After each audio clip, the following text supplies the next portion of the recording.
I'm going to tell you something that you don't want to hear, but it's important that you hear it. I know you're upset about what's happening in our country. It's terrible. But we need to have a talk about the ways you are participating in making that happen. You're participating every day, right now, in fact. I know it's hard to hear, and I know what you're thinking. I'm not talking about MAGA.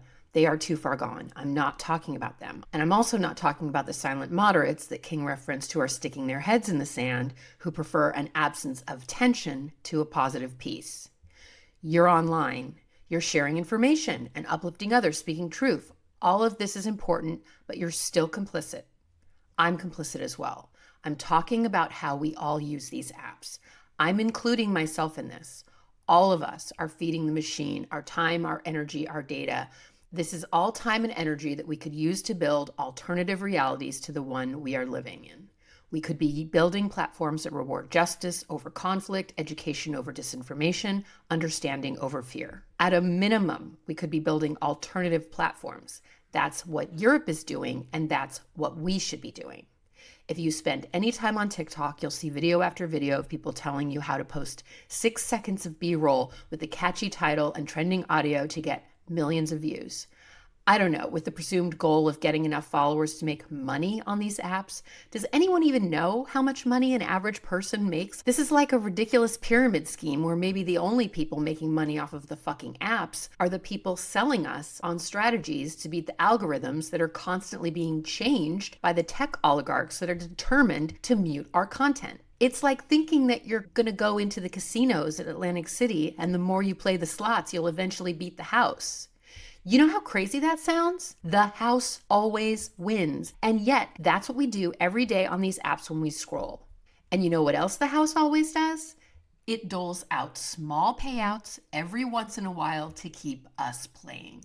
This is simple behavioral psychology. My father was a psychology professor. He was a behaviorist who taught me the concept of shaping. This is the idea that you start by reinforcing a basic behavior and gradually over time you can shape that behavior into one that you ultimately want to see. For example, if you want to teach a child to read, to feel positively about reading and see themselves as a reader, you make that experience positive. At first, you read to them. Then you reward them for looking at pictures, then picking out and naming letters, then sounding out the words, then reading whole sentences until they're reading books to you. Along the way, you give them tons of praise and positive reinforcement. This is an example of the way that shaping can work in a positive way, but it can also work in a negative way. And that's what is happening to us on these apps. My dad taught me about a famous research study where a man named Skinner put pigeons in a box. He taught the pigeons that if they pecked a button, they would get a food pellet. The more they pecked the button, the more pellets came out. What they also learned was if they stopped giving pellets, the behavior would stop. Now, that's not rocket science. But what was most surprising was what Skinner learned about giving reinforcements in an unpredictable way. And this is the part that applies to what's going on in these apps. If you gradually reduce the amount of pellets you give and yet continue to give the pigeon food pellets at unpredictable intervals, the pigeon will actually increase the amount of times it pecks between rewards. In fact, if you want a pigeon to peck a maximum amount of time, you should make the spacing so erratic that the pigeon learns that it needs to peck the button many, many times before getting the reward. And this is all of us on these apps trying to outsmart the algorithm. In the beginning, when these apps first came out, we could post a video or comment on Facebook or Twitter or this app, and we'd get a response from people who are following us or who are interested in what we had to say. We got immediate feedback. Over time, we've been shaped into working harder and harder in order to get the same amount of feedback, and that's not an accident. The more time we spend on these apps, the more data they can collect, and the more they can track our behavior and our reactions to the psychological warfare they are waging on us. Every time we scroll, we are like gambling addicts playing slots, hoping for the dopamine rush of the perfect reel. We need to get off the apps and build on our own platforms. We have a very short window between now and a year from now when they do exactly what they've always done with every platform they've ever created. They all either implode or turn into a dumpster fire. And all of these apps are owned by the same people monetizing our data. And we've been conditioned over time to accept this. We even consider it normal, even though there are countries outside of the United States that do not allow the very same companies to operate this way. Okay, I can hear you saying it. I don't care if they collect more of my data. They already have it. You're only saying that because you don't understand the type of data they're selling. The people who put the president in office are the very same people who own these online platforms. They paid millions of dollars putting Trump in office so they can make billions of dollars in government contracts. Peter Thiel and the PayPal mafia are making bank on contracts with the Defense Department. And their data surveillance company is putting together data they've collected from us on social media and attached to the personal data that Elon Musk stole from the federal government. They are using AI algorithms to sort through this information and are selling it back to the United States so they can catch, kidnap, and disappear people. They can threaten and harass people who are critical about ICE. And I'm sure you already know that they are using these apps to push mis and disinformation. They are inflaming lateral conflict between communities. During COVID, this was most evident between Black and Asian American communities. When the Asian American community was being targeted by white supremacists, they amped up fear by spreading videos of Black people assaulting Asians.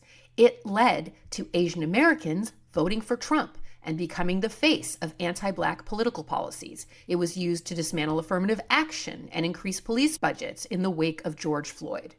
But this isn't the worst of what they're using these platforms for. Not only are they spreading disinformation and hate, they are also collecting data on our thinking and behavior. Surveillance isn't just about knowing your race, age, and shopping preferences. It's about knowing how you act and think. It's about knowing how to manipulate you. Peter Thiel also sells actionable data on which narratives are trending online, which narratives are powerful, which narratives cause chaos and conflict. They are monitoring what we say about our plans to resist. They are collecting data to understand what propaganda and manufactured conflicts are effective. Which narratives are the most effective at distracting us and confusing us and debilitating us? We need to get off the hamster wheel. Build your own platforms, build your own communities, offline, and yes, online, but on our own servers, on our own websites, in our own online spaces. Every single one of these people who own these apps is part of why we are here. Audre Lorde said it, you can't tear down the master's house with the master's tools. Stop trying to use social media to tear down fascism. If you're on Twitter, if you're on Facebook, if you're on Instagram, if you're on TikTok, if you're on Substack, you are participating in these systems, and anything you build on their platforms is like building a castle in the sand. It can easily be washed away by a new algorithm, a new community violation with a click of a button. We have to stop spending so much time on their apps. It is a colossal waste of time that they're banking on, and we have to stop. We have to go back to the 90s, to the 2000s, having our own websites, having our own blogs, our own servers, meeting up in real life, building relationships with our neighbors, calling our friends. We have to stop giving them our time, our data, and our energy. We didn't get here overnight, and this will be a gradual process, but we have to start now. If you're interested in this conversation, join me on a new platform that I'm building, co-creating online spaces for us to build community, share information, and work towards collective liberation. Join me on my Patreon where we'll be talking about this. Patreon.com/JustTalksPodcast.